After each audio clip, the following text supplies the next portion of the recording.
Hello everyone.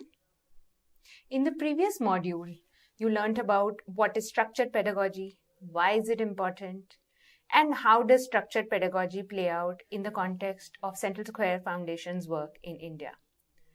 In this module, we are going to deep dive into how do we design effective structured pedagogy programs at scale, with case studies specifically from CSF's work in Indian states.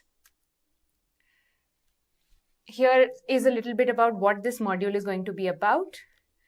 As we learned in the previous module, structured pedagogy is the mix of right tools, techniques, and training, which, if given to a teacher, helps her become effective in the classroom and deliver learning outcomes at scale. We are going to deep dive into what are these right tools and how do we design these effective right tools for teachers and students. We are going to then double click into right techniques. What are these techniques and how do we embed them in the program design? And then finally, we are going to speak about the right training. How do we make training more practice-centric and follow it up with in-classroom mentoring to support teachers in the classroom? A little bit of recap from the previous module. What is structured pedagogy? It is a tightly knit package of teacher training, ongoing support, and resources for teachers and children. As you can see, the left-hand side of the screen encompasses the right tools, which embed the right techniques, as we call them. And the right-hand side of the screen talks about the right training and the follow-up to the training in the form of supportive supervision or academic support. All of this comes together to ensure structured pedagogy programs help teachers deliver learning outcomes at scale. Let's talk a little bit about the right tools and techniques which embed the key principles of structured pedagogy. These tools and techniques actually help reduce the cognitive load on the teachers and free up their mind to engage better with the students. In CSF's work in India, we have developed these right tools and techniques in a state-led coalition in one of the largest states in India called Uttar Pradesh. So we work with the government of Uttar Pradesh and two other organizations, which are Language and Learning Foundation, which have expertise in literacy, and Vikramshila Education Resource Society, an organization having expertise in numeracy. So let's do a deep dive into the right tools. Something that is at the center of these right tools is learning outcomes. A sharply defined learning outcomes framework, which is detailed into micro-level learning competencies mapped to national and international standards, is what encompasses the right learning outcome framework. Let's take an example of how it looks like. In numeracy, we have some key domains that are defined. This might look different across different geographies, but this is how they are defined in India. So say, for example, we take the domain of number operations. One of the goals within this domain is single and double digit addition. Now, this goal is actually broken down into milestone, which is the steps that a child would take to reach this particular goal. One of the milestones, for instance, is addition of numbers vertically without carry, and a two-digit number added with a 1 or a two-digit number with a maximum sum not exceeding 99. This is one milestone, and then there are other milestones that help a child achieve this particular goal. Now, this milestone is also further broken down into micro-level daily competencies that a child needs to achieve to reach this particular milestone. For instance, one of the micro-learning objectives for this milestone is to add 1 and 2 digit numbers up to 20. Then add 1 and 2 digit numbers up to 50. So you go on increasing the ladder until you reach that particular milestone. And this is how the learning outcome framework is scaffolded and broken down. An example from how this was done by Central Square Foundation in the state of Uttar Pradesh with the state-led coalition. The first step was to actually define the learning goals. So under the different domains, one of the learning goals, for example, for number operations was to have children be able to add two-digit numbers effectively with carryover. What we did was took these learning goals and broke them down into learning milestones, which includes adding 1 and 2 digit numbers, some up to 20, adding 1 and 2 digit numbers, some up to 50, and so on and so forth. So these were the milestones that were defined. The second step was actually breaking these milestones into daily level micro learning competencies, which were then used to design daily level lesson plans for teachers. Here is an example of what before the breakdown a learning outcome for subtraction looked like. What we did with the addition of micro learning competencies, this is how the breakdown looked after the addition of daily level micro learning outcomes. So we helped fill the white spaces and ensure the ladder is complete for the child to go from one step to the other.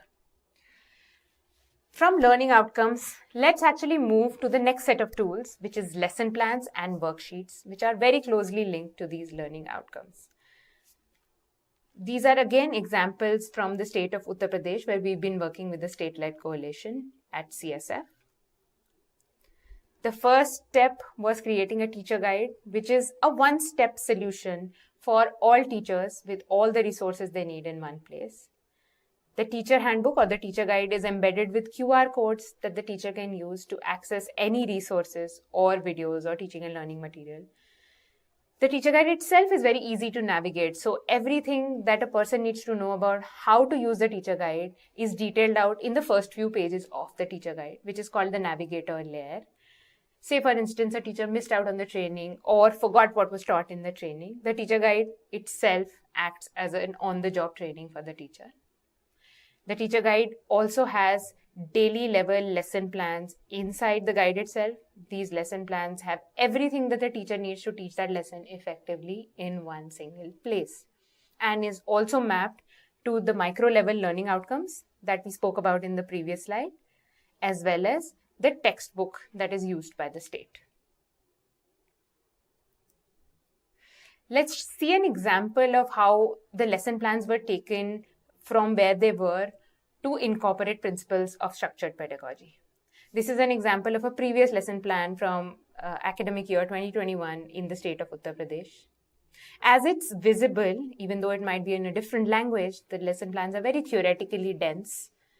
There is lack of clarity on the process that a teacher needs to follow, as well as the pacing. So the section doesn't really clearly highlight how much time needs to be spent effectively.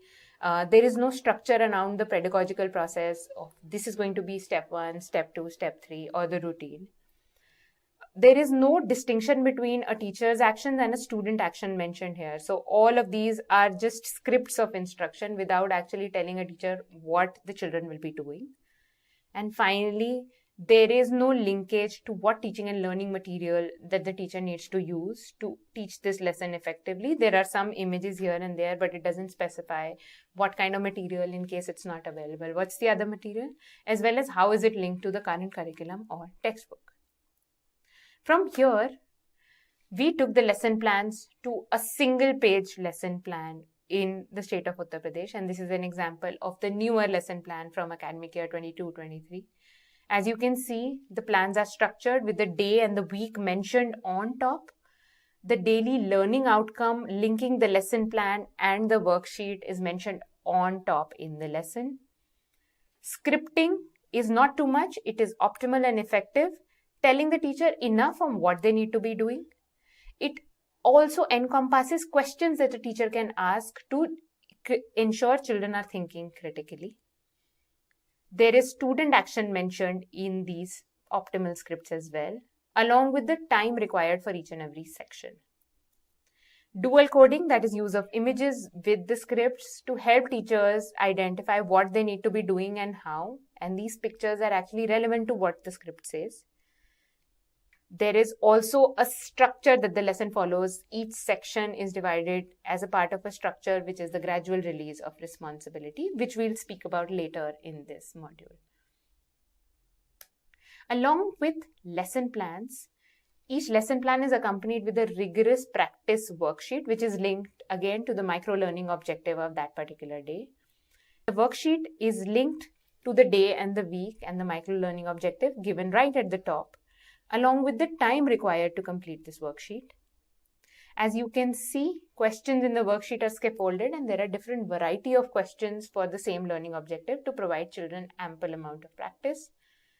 There is a feedback system embedded in the worksheet which the teacher can give to encourage the children to work in these worksheets.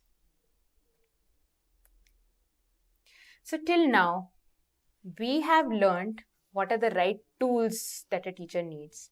The first is having a sharply defined learning outcome framework, which is broken down into goals, milestones, and micro daily level learning objectives. Having lesson plans aligned to these daily learning objectives and incorporating structured explicit instruction. And worksheets to provide enough practice to children linked to the daily micro learning objective and the lesson plan. But these right tools alone are necessary but not sufficient. What we also need is the right techniques within these lessons and within these tools to help teachers become effective in their classroom. So let's do a double click on what these right techniques are. Concrete pictorial abstract is a scientific approach to build conceptual clarity and procedural fluency in numeracy. It is a well-known technique which builds proficiency in concepts as well as strategic competence for higher level mathematical thinking.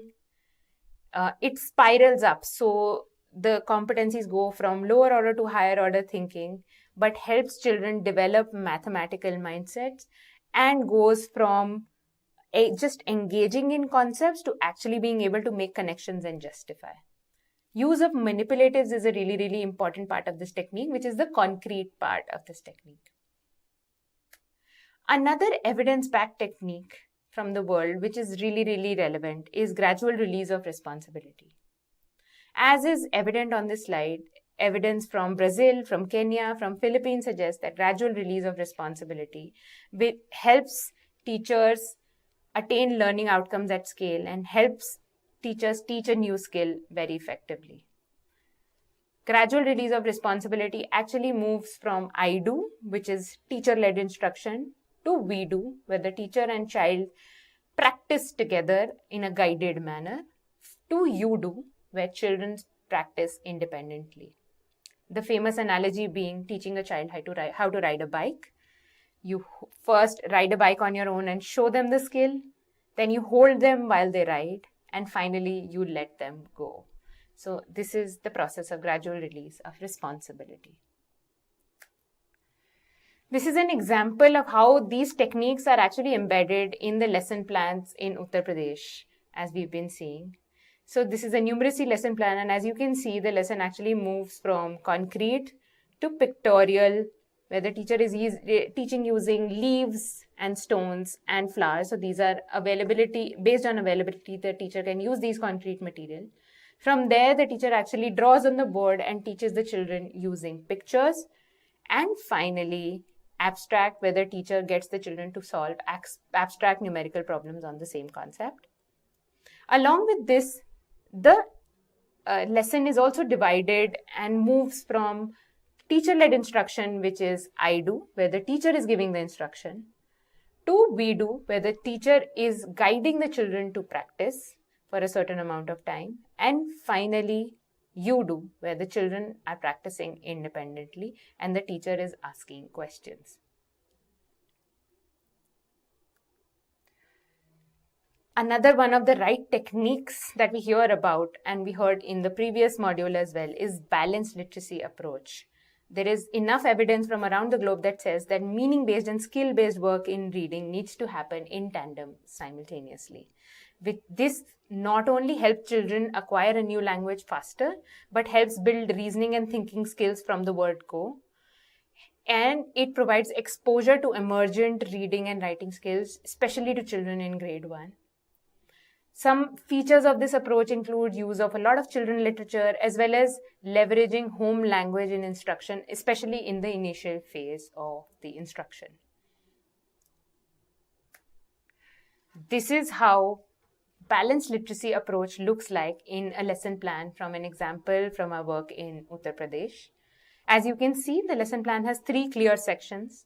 The first section is oral reading and free writing, where the children engage with some visual stimulus in form of a picture chart or an audio stimulus in the form of a poem or a song, followed by children discussing and then using their imagination to convert that discussion into writing and drawing in earlier stages where children are emergent writers.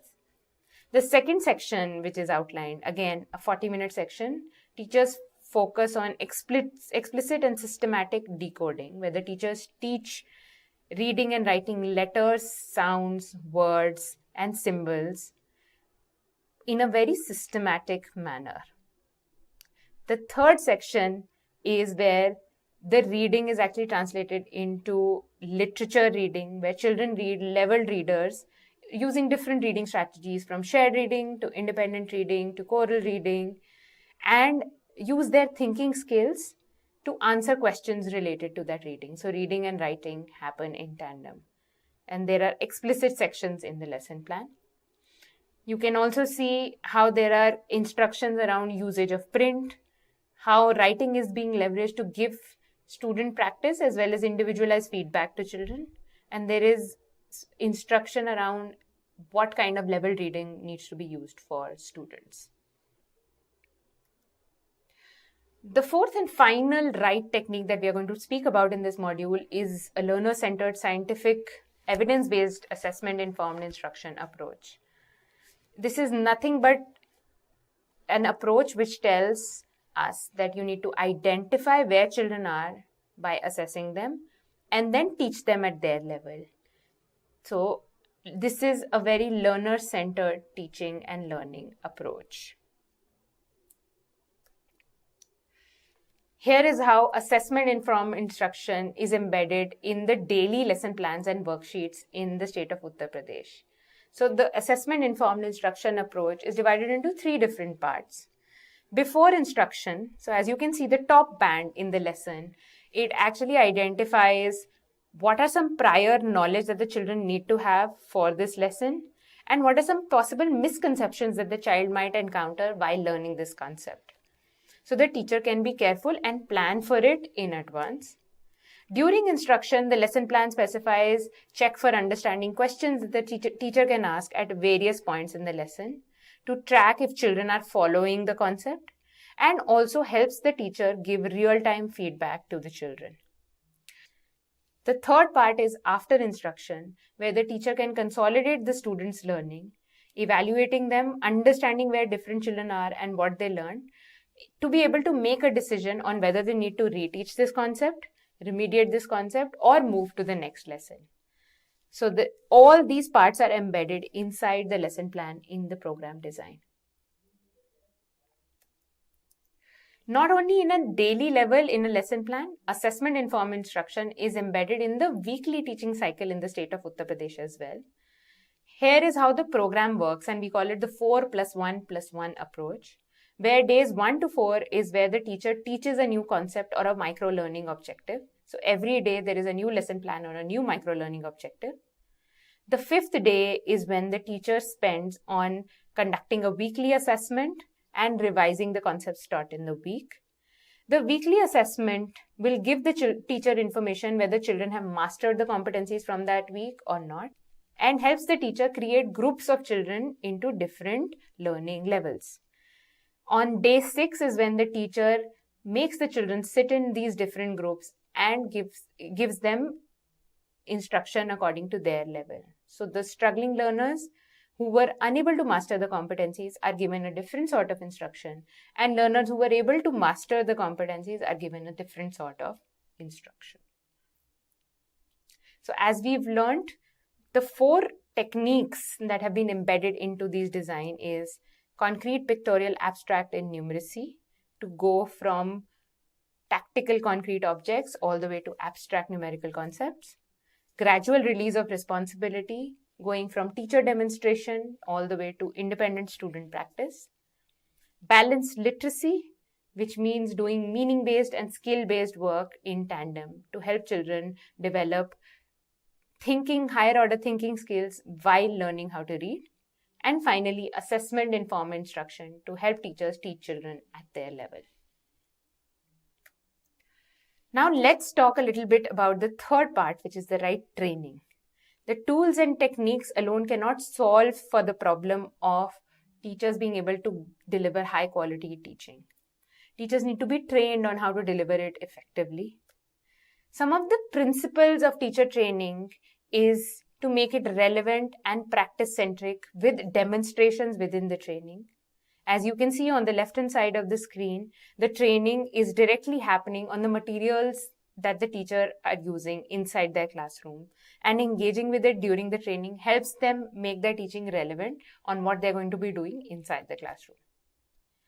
However, any face-to-face training is short in a couple of days and is not very frequently repeated in a context such as India, where the number of teachers is huge. Therefore, doing face-to-face trainings on an ongoing basis becomes really difficult. So, ongoing teacher support is provided by leveraging technology and using on-demand digital training videos, which are short 5-minute bite-sized video that will give the teacher a glimpse on a key competency they need to be learning and using inside their classroom. Now, we are going to be watching a short snippet of one such video on teaching how gradual release of responsibility needs to be practiced inside the classroom. देखो कितनी सुंदर तितली है। इसके पंख किस रंग के हैं? नीला और पीला। अगर हमें कभी किसी को ये बताना हो कि कौन सी चीज किस तरफ है, उसके लिए हम 2 शब्दों का उपयोग करते हैं। तो इस चित्र में तितली में नीला रंग दाईं ओर है और पीला रंग बाईं ओर है। मैं चाहती हूँ कि आप सब मेरे आसपास इकट्ठा हो जाएं। अच्छा तबस्सुम, मुझे बताओ कि 12 के दाएं और बाएं क्या है? मैम जी, 11, 12 और 13। 11 इस तरफ और 13 इस तरफ। तो बाईं तरफ क्या होगा? मैम जी, 11। बिल्कुल ठीक। और दाईं तरफ 13। बच्चों, मैंने बोर्ड पर एक प्रश्न लिखा है। आप मुझे बताएंगे कि 372 के आगे और पीछे कौन सी संख्या आएगी। ठीक है बच्चों, टाइम खत्म हुआ। सब अपना उत्तर दिखाएंगे अब।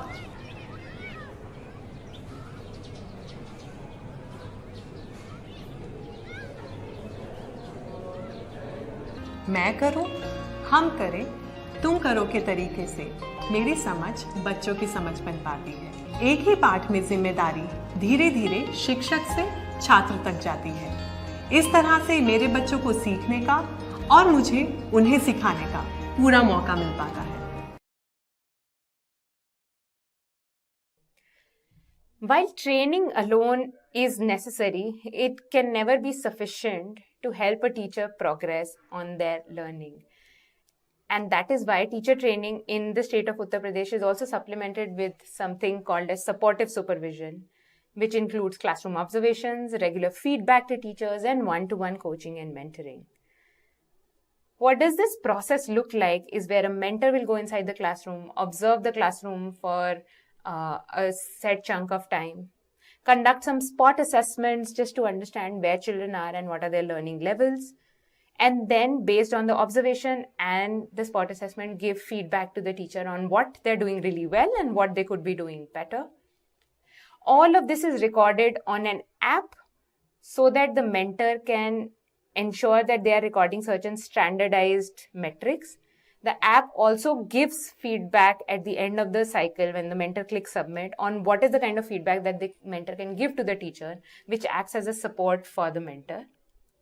All this data is then finally rolled up and used in a joint review with the headmaster, the teacher, and the mentor, where they talk about what the teacher is doing well and what they could be doing better before the next visit. What enables this process to be successful is having a standardized protocol which clearly outlines what a mentor needs to be doing when, how long should the observation be, how long should the spot assessment be. There is a technology enablement through an app which is standardized across. This not only ensures that the mentor knows what are the metrics to track every single time, but also helps the mentor access this data when they go back to the classroom, say weeks or months later. All this data is compiled into a dashboard which is used in the block and the cluster review meetings, where the mentors together sit and identify which are the schools that are doing well and the schools that might be needing additional support, and they formulate a strategy around how they can support these schools and teachers better. And finally, ensuring that teachers are always motivated by rewarding and recognizing them for the quality work they're doing through public appreciation over WhatsApp groups or in public scenarios or public meetings like the group meetings that teachers have in their professional learning communities. All of this together helps the teacher not only get trained and build their capacity, but also ensure their capacity is constantly being supplemented through on-the-job mentoring. So, here is a summary of what we learned in this module. We learned about the right tools, the right techniques, and the right trainings that are required to build an effective structured pedagogy program that can scale to build student learning outcomes.